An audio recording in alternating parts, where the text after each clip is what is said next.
selling your phone? I don't know. I don't know. We would probably think about Whoa.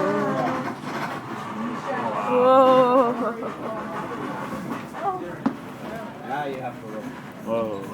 Dad, open your window. Oh, no, Alexandra, you can. the left also. It's very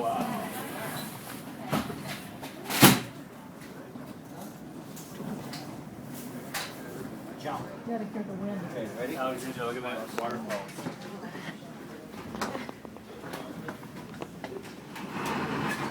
The waterfall. All the way up. Actually, we hiked this. Michelle. Yeah, this is not. This is Mount Lily where we hiked. We hiked this in the early summer. Yeah, it's early summer. Yeah, it's out close, Michelle. Yeah, Beautiful.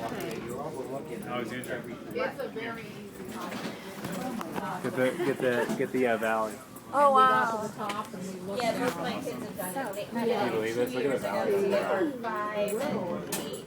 Kids like that always inspire me. I say, if they can do what I can do with them. Oh, go right ahead, yes. Ready? Start walking. Last time we came, it was in the it was a really rainy time, and they had waterfalls coming down off these hills. Oh, yeah, they did. Stop. I know that look. Oh, yeah, because I am so This afraid of section of the heights. Portland and Ogdensburg Railroad on the upper part of Concord, New Hampshire was built during the construction seasons